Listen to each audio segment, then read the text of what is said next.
Good morning. If you drive for DoorDash, there's four main mistakes that you need to be aware of that will affect really your time, your frustrations, and ultimately your earnings on the platform. And frankly, there is many more than just four. But in this training today, after driving for years in different marketplaces, 1,600 completed deliveries, I've really narrowed down these mistakes to four major mistakes that you cannot make when driving on the DoorDash platform. So I appreciate you being here on this early morning video, or if you're watching on the replay, let me know where you're watching from. I appreciate you being here today. So again, these mistakes are going to cost you both time, money, frustrations, and frankly, these are the biggest mistakes here. So you're going to want to lean into the training today, because if you do one or more of these, you're going to hurt your hourly pay. So again, the four worst mistakes when driving for DoorDash. I want to ask you a question though.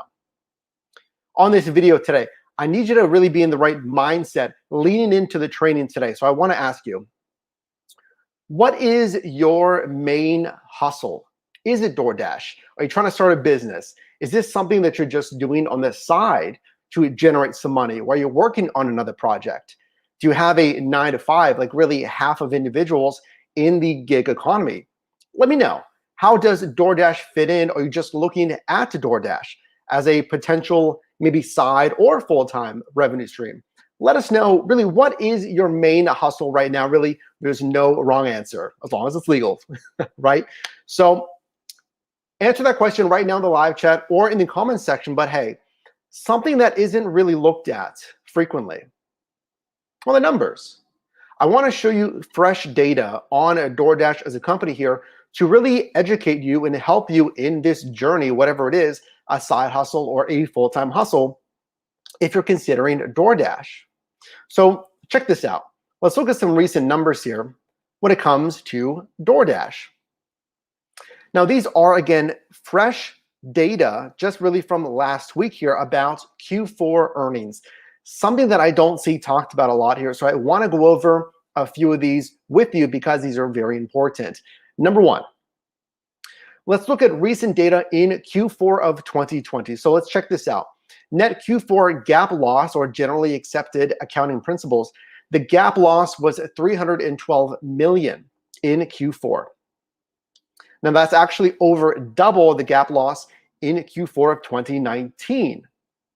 Now all of this, lean into this data because data tells a story here and data does not lie.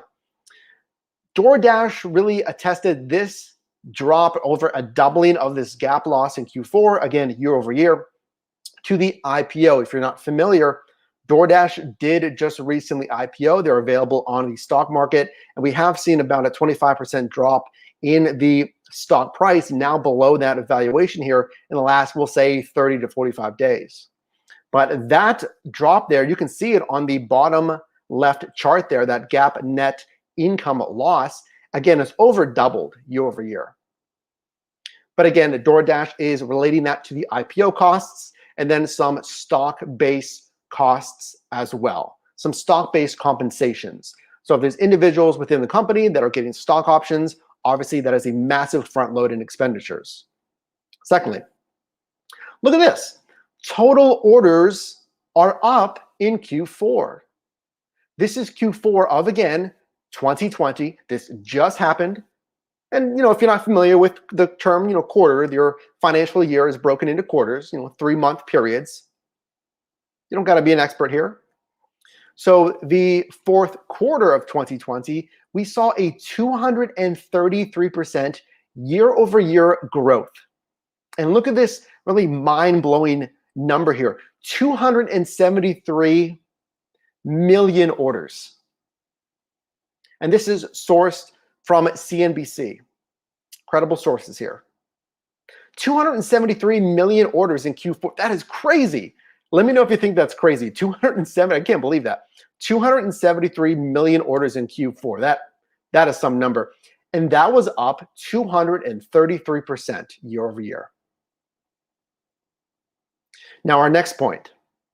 Let's check this out here. Point number 3. DoorDash anticipates a, quote, decline in engagement and average order values. That's very important. I want to repeat that.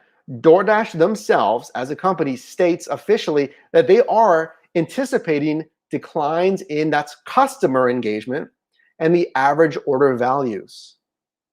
Now, I'm actually going to go into this specifically in a deep dive video exclusively for a team of VIPs. You get access to those exclusive videos, emotes, badges, and more if you click that join button down below. And shout out to all the VIPs that have been joining the team here. But I'm going to go a little bit deeper on that. Okay, so DoorDash is anticipating declines in order values. That's interesting. Why is that?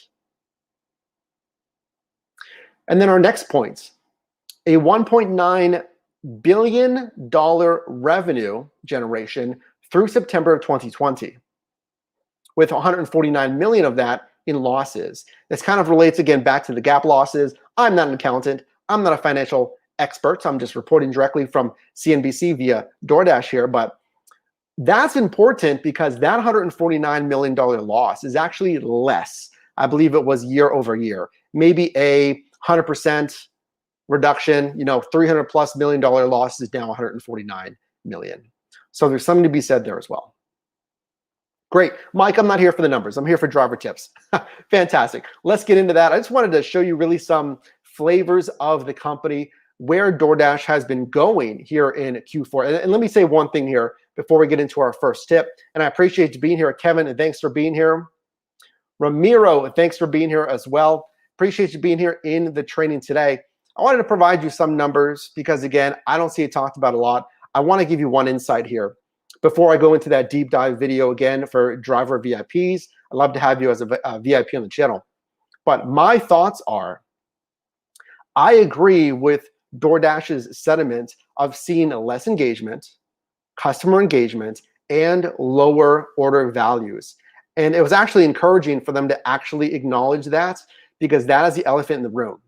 Is okay, they had what? They had crazy 233% year over year growth in Q4. Why is that? That is because of the pandemic, right? That is because of restaurant shutdowns. Really in what? It was the end of Q1, Q2, Q3, and Q4 of 2020. That's really the whole pandemic and shutdown timeline so far, obviously now going into Q1 of 2021. So the elephant in the room has been, okay, well, you as a Dasher here, well, let me know. Let me know right now in the live chat or the comments section. Have your orders really just blown up in the past year? Has your marketplace been busier? I would guess probably. But there is one buffer to that we're going to mention a little bit later. But my thoughts are that, yes, I agree with this, that I do anticipate declines in customer engagement, in order, I'll just say order volume. Because as markets are reopening, we just saw Texas fully open, last night, completely reopen. I am anticipating a buffer, a tapering downward.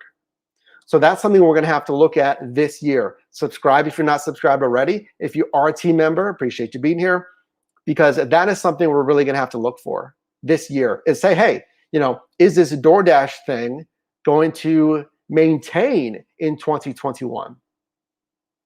I think 2021 is going to be a massive year because of the reopenings, vaccines, etc. So we need to watch for that. So let's get into it. I know you want the value here. I'm going to start with something little bit controversial here, if I may, on this morning training today. Lean in for this. If you're just joining, share this training out. If you're watching on the replay, share this, because I'm going to pick your brain a little bit on this one. I'm going to need your help here a little bit on this one. So one of the worst mistakes you can do driving for DoorDash is trying to get top Dasher.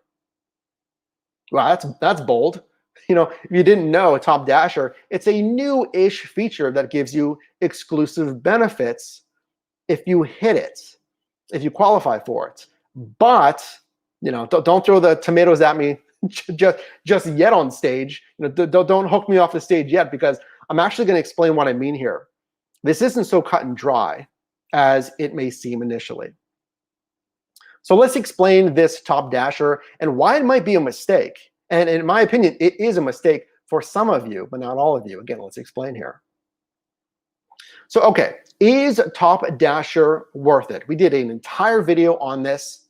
which was earlier. It was kind of a earlier framework, thoughts, and I'll leave a video linked above on that whole breakdown. But now we've had some time with Top Dasher. If you didn't know, what are the requirements? Okay, you need a customer rating of 4.7. Is that doable? Absolutely. The deactivation threshold is 4.5. 4.7 should be pretty easy for most of you. I feel like you should really be at a 4.89, a 4.90, or higher. Continuing, you need a completion rate of 95%. What do you think? Well, that's doable. Yeah, I think that's doable. You know, I've seen completions rates 95, 99%. The only reason you're not going to have a completion rate at basically 99% is if you're canceling too many orders. Why would you cancel? Really, the only reasons I would ever cancel or think about canceling is an emergency, or there's an exceptionally long wait at the restaurant. So I've accepted, and then something crazy happens, right? They're like, oh, we just got it. Our system's down. We're just rebooting the whole thing. It's going to take 20 minutes. Or we didn't get it. Oh, I see it now. I got to put it in now, but we're super busy right now. It's going to be 20 minutes. So you do have the freedom to cancel. And you can do that. But you should easily be at 95% plus. Nextly, you need to have at least 100 completed deliveries in the last month. Decently easy, you know, unless you're not doing a lot of DoorDash, but okay, let's assume that's fine, right? One thing that some of you may not qualify for is you need to have at least 200 lifetime deliveries. Okay, that's pretty, you know, black and white. You need to have at least 200 lifetime deliveries. Lastly, you need to have an acceptance rate of 70% or higher. What about that one? You need to have an acceptance rate, the percent of prospective orders that they offer you, and the percent of times you accept. I mean, it's self-explanatory, I know. 70% or higher. And the perks you get are, number one, you can dash anywhere. So if you didn't know, you can dash typically if it's busy enough and your market segment is red. If it's not red, it's going to be gray, basically, right? So if it's busy enough, you can dash now, you know, in the market segment that you're currently in. Or if DoorDash needs drivers, you can go into the scheduling feature. You can click on different market segments, or you can go into the actual schedule tab on the Dasher app and just schedule a shift when they need drivers in different marketplaces. Now, with this benefit, you can actually go online at any time. You don't got to worry about if it's busy enough. You can go online at any time. Or you can get more, and you can get more deliveries. So if there's a regular Dasher or a non-top Dasher, and you as a top Dasher, DoorDash will break that tie of who that order goes to, and they'll break that tie going to the top Dasher. That is officially from DoorDash. So those are the benefits, but again, it may be a mistake going for top Dasher. What do I mean by that? Let's explain. Is top Dasher worth it? I'll put it simply for you. Yes, if your market is strong enough, if they have strong enough orders, or your driving hours and strategy supports a 70% acceptance rate. I don't care about anything else. I'll be real with you. I don't care about anything else. Does your market, your hours that you're available, because I know you got stuff going on, do the hours that you're available, combined with your strategy, combined with your market, support a 70% acceptance rate? I don't care about anything else. The ratings, anything else there that we just talked about. If yes, then Top Dasher may be worth it. But here's my point on tip number one, is as the Top Dasher, in my opinion, it's not worth it if your marketplace does not support that 70% acceptance rating. So here's what I mean. Remember, going for Top Dasher, you have to have that 70% acceptance rate. So DoorDash is going to offer you orders, and eventually you're going to have to accept 70% of them. So if your marketplace or your hours, your strategy is giving you, the $3 orders, the $1.20 per mile, the $1 per mile, What happens if you really have to, and you have to accept that to get Top Dasher? If the numbers don't make sense, don't go for Top Dasher. I think you get the point. If you got the point, let me know. But that's my opinion. In some marketplaces, maybe you have strong enough orders where you can maintain that 70% acceptance rate. But I have heard from drivers, you can check the comment section of that last video, that said, it's not worth it solely because of that, is that acceptance rate. So I just want to kind of look out for you there, is for you to watch out for that acceptance rating. Tip number 1, today we're talking about the worst mistakes, well, the 4 worst mistakes you can make as a DoorDash Dasher. If you're getting value, definitely drop a like on this training today. Appreciate you being here on this early morning. We got some tropical Red Bull this morning. Let me know what you're sipping on. Is it too early for a Red Bull? Coffee? Maybe I should have made coffee. Incorrect positioning. Mistake number 2. This is massive. And a lot of these, it doesn't even have to be on DoorDash. So lean in. Again, consider sharing this training today, because it doesn't even have to be on DoorDash. This is big. This is big, especially for you. Listen to this. Incorrect. Well, what is it, right? What is positioning? Why does it matter? So what you're looking at to the right is a screenshot of the DoorDash Dasher app. The little flame there, that is a hotspot, general areas on DoorDash that you can go to and get more orders. The blue dot is, of course, your current location. So your positioning, you get it, right? It's self-explanatory. Where do I need to position? Okay, you got the definition. Why does it matter? Well, do I need to sit on top of that hotspot? Let me know. Do you need to sit on top of the hotspot? Can I be a block away? Can I be 2 blocks away? Can I sit at my home? Can I just sit here and wait for orders? There's no real hotspots around me, but I don't really want to drive to one. I kind of just want to go online from home. So our second point here, the DoorDash hotspots versus your hotspots. You don't always have to sit at a DoorDash hotspot, those icons. In my opinion, if your marketplace is big enough, it has enough plazas, shopping areas, restaurants, downtown, you can sit at your own hotspots from what I've seen. Now, I can kind of relate this to Surge on the Uber platform. The way their bonus pay works is it's constantly changing.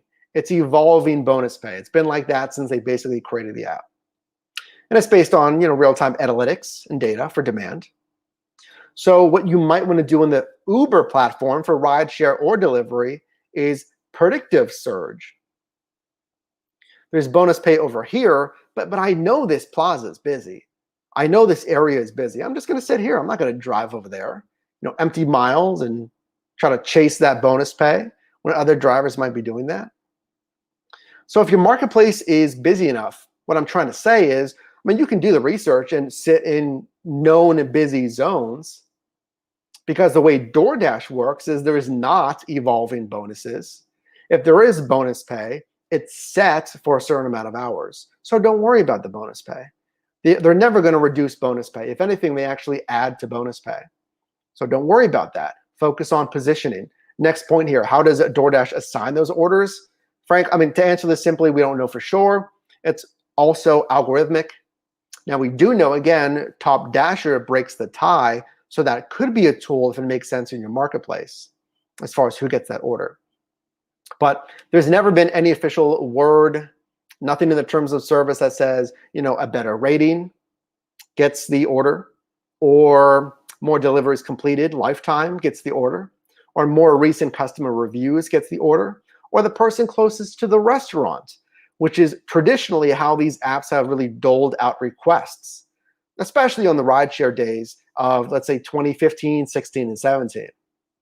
Since then, it's gotten much more algorithmic, and maybe, unfortunately, in the food delivery space, there's been less clarity, in my opinion here. Rural versus urban markets. Guys, I appreciate you being here.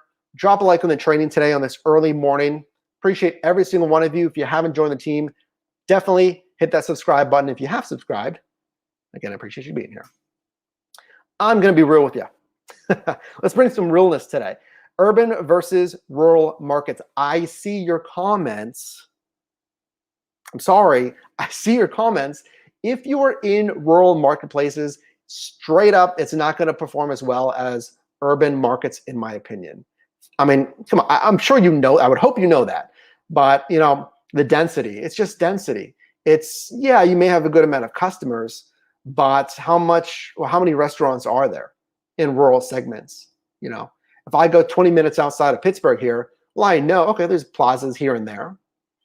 But if it's more rural, is the demographic going to change to people who are not familiar with DoorDash or just simply don't want to use DoorDash? They'll call in their local pizza place. Because, I mean, let me be real with you here. I mean, this is from my experience, talking to other drivers, thousands, well, frankly, tens of thousands of drivers over the years, seeing your comments, etc. This is just my experience. This is from what I found. Your mileage may vary. But in my opinion, generally, I would be careful with rural marketplaces with your expectations. It's going to be more driving as well. Market segments and what I call here on the channel, the shift audible. So incorrect positioning, we need to know our market segments and we need to know when to do a shift audible. Put simply, if you're scheduled in a marketplace and it pulls you to a different market segment because your entire market is broken into different segments, if you get pulled to a different segment that is generally busy, you may want to do an audible. This is when you go offline in your current scheduled zone because you're like, I'm like 10 minutes away from that zone. And I know this zone's busy. You can go offline, end your dash rather. You would end your dash and then go online, assuming it's busy enough. You can use the Dash Now feature, and you're now audibly, you're changing to that other market segment. So let me know if you got value in that. Mistake number 2, incorrect positioning. Now, we just spoke about market segments. I think that's a good transition to our next mistake here. It's not doing any market research. And again, a lot of this is salient to other apps in the food delivery space. So lean in for this. Appreciate you being here. Heather, drinking that coffee. And Jeff says, good morning. Never doing Top Dasher. So much easier simply to schedule. I appreciate your feedback there. So let's check this out. Some more stats for you. The number of partner stores on the DoorDash platform jumped 87% in Q4 of last year. That from AP News. So now we have 87% more restaurants on the platform. Why is that? Think about that. Well, you most likely realize that, again, the landscape that we're in with the pandemic and closures, unfortunately, forces a lot of restaurants to have a food delivery medium if they didn't have one already. So there we go. I would assume Q3 and Q2 numbers may be even higher. Nextly, 53% US market share, fresh data as of 2 months ago now, because we're in March here. In January 2021, DoorDash has a 53% market share. This based on research group Edison Trends. I remember, just months ago when we were reporting I think it was the high 30s, maybe 40-some% market share. DoorDash now has 53% US market share. Now, we're seeing, okay, there's increased market share, but there's also increased dashers. 1.9 million new dashers added just from March to September of last year. This is directly from DoorDash. This was in a blog post. So we have more restaurants, we have more market share, but we have more dashers. So if you haven't answered that question from prior, let's just re-ask here. I mean, have you been seeing more requests on DoorDash? So the mistake here, mistake number 3, is not doing any market research. I mentioned here, what about your own market segments? Okay, there's some macro level data, but what about your market segments? So check this out. Back in San Diego, it's sunny here in Pittsburgh today. It's going to be a little warmer.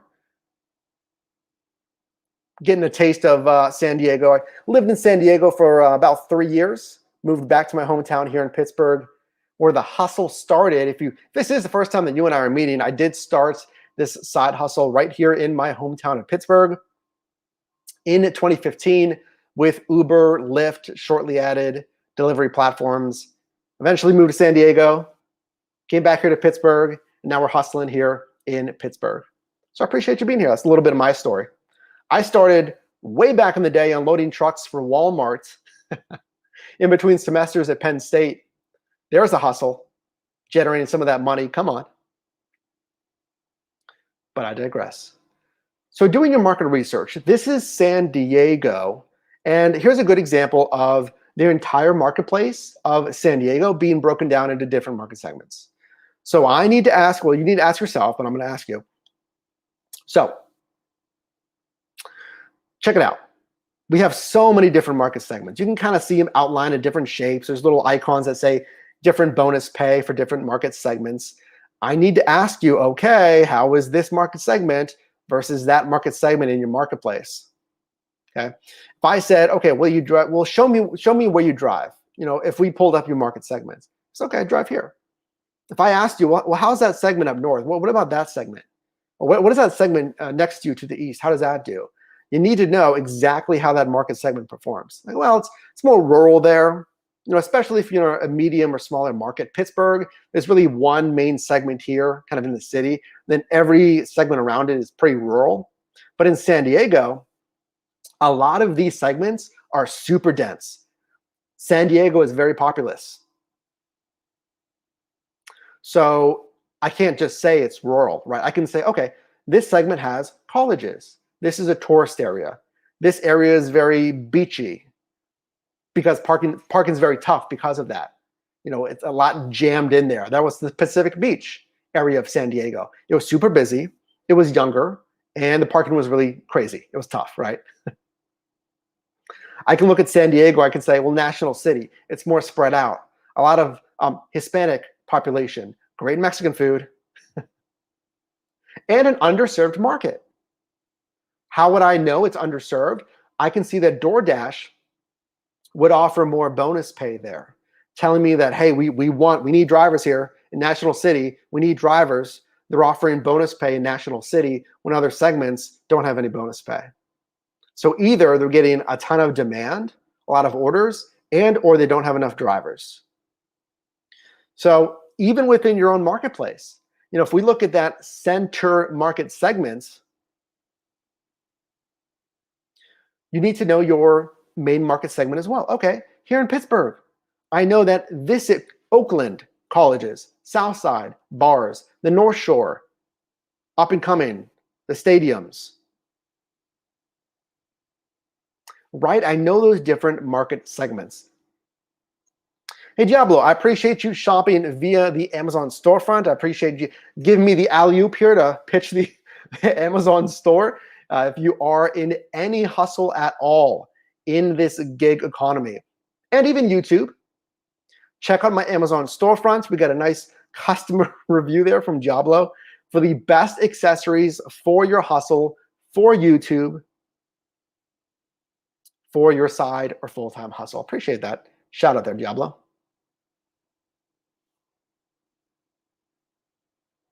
So going into tip number 4 here, the worst mistakes. If you're getting value so far in the training today, definitely drop me a like. Appreciate you being here.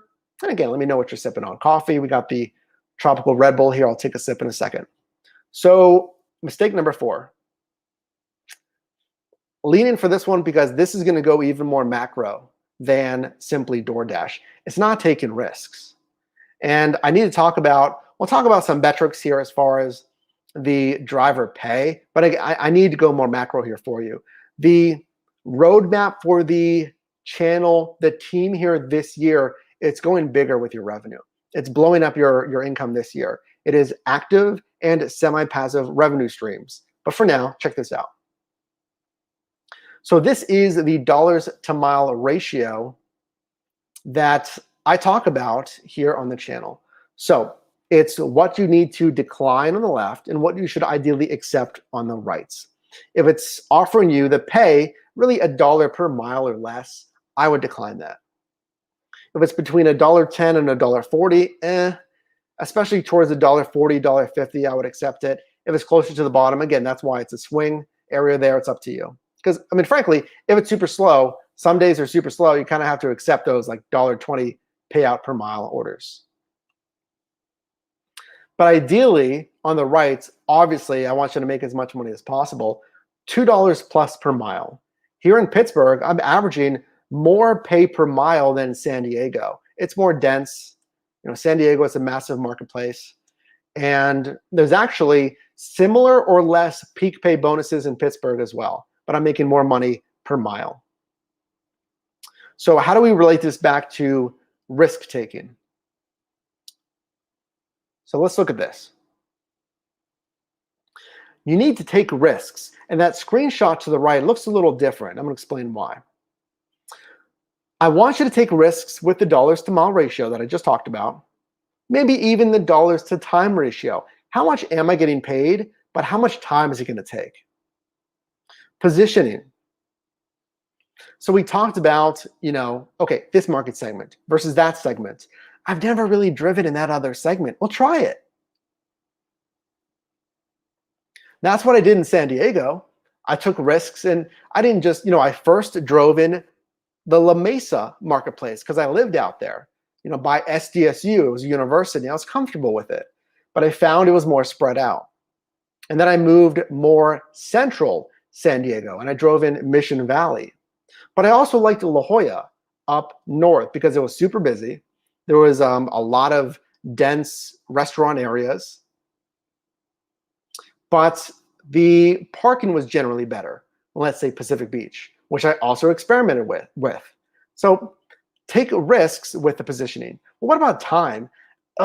Mike, I usually like to drive from 2 to 6 or 4 to 8.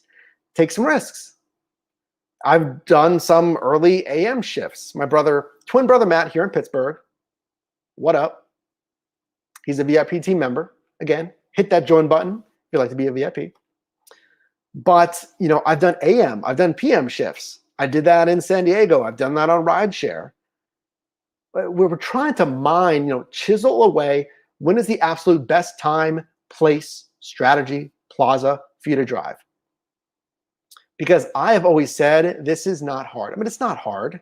These apps make it very easy to follow. It's not hard, which is why it makes it hard. If you want to make the most money, think about it. How many drivers are going to be a top 15% earner? It's going to probably be a bell curve, right?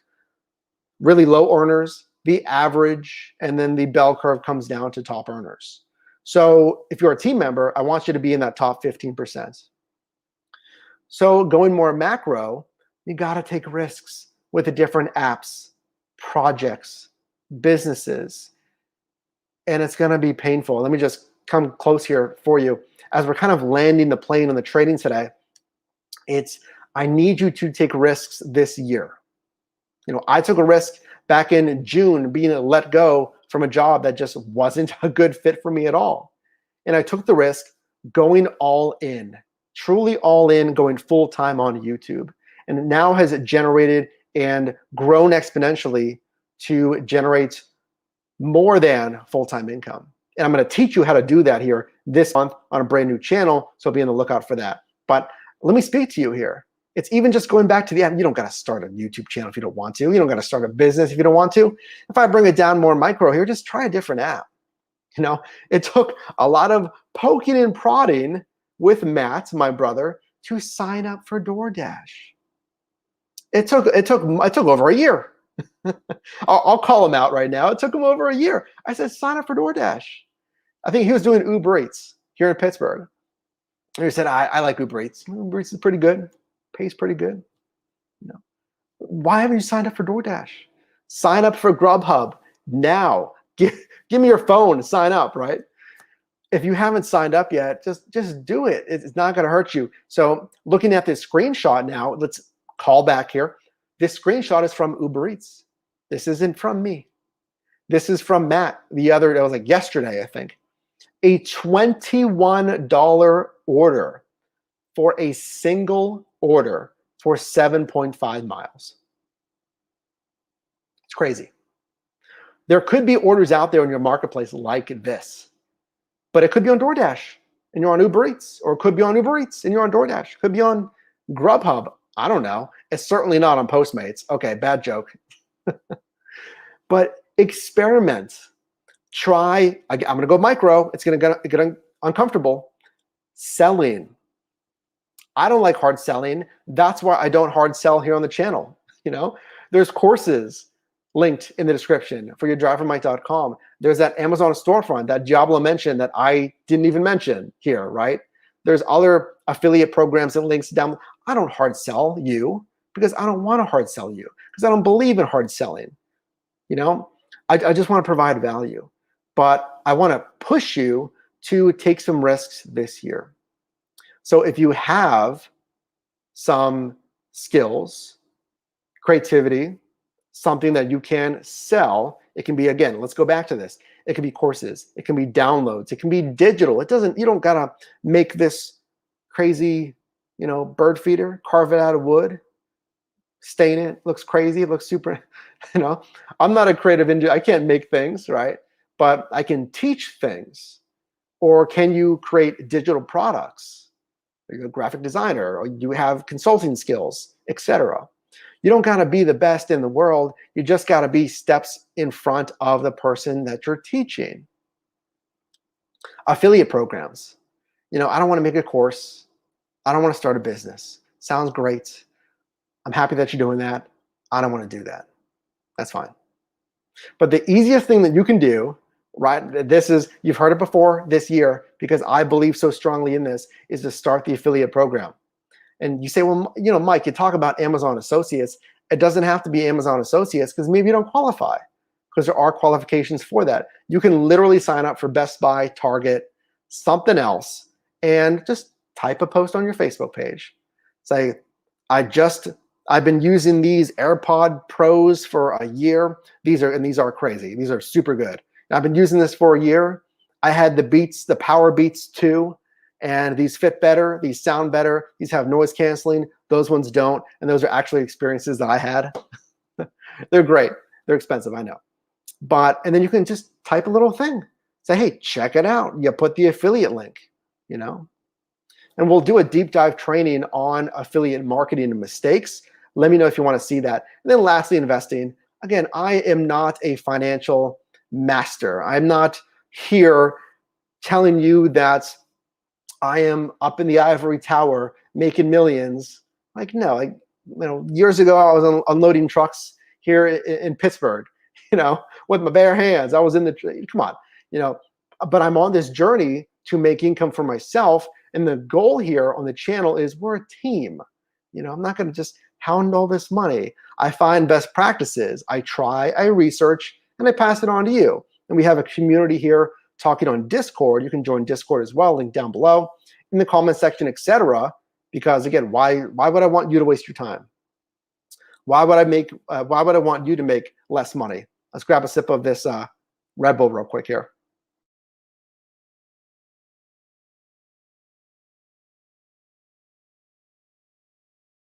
Delicious. But yeah, that's the premise here on the channel. And before I forget, I was going to give you that one power tip here, the one bonus tip. So one more tip here. I want to get the train back on the tracks here. I can definitely talk about a lot of different revenue streams for a while. I'm super passionate about it because that is how you build financial freedom, is building different revenue streams. So bonus mistake, I should say. Is it a bonus mistake? That sounds positive. Anyway, mistake number 5, you're not setting aside any money for taxes. It's going to crush you if you're not setting aside money for taxes. With any app in the gig economy, you're a 1099 independent contractor. And believe me, if you're making $300 a week, $600, whatever it is, excuse me, and you're not setting aside any money for taxes, or you should ideally be paying quarterly, you're going to be in for a big surprise come this April or next April, if you're just getting into this, that you owe money because federal, state, self-employment tax, all of that is not withheld from your taxes. So speaking of, we have a live stream coming up with a certified financial planner, Stephanie McElhaney, the president of financial planning at Aspen Wealth Strategies in the Metro Denver area. I'm super pumped about that. That is later today. Or if you're watching this on the replay, we'll definitely leave that linked down below as well.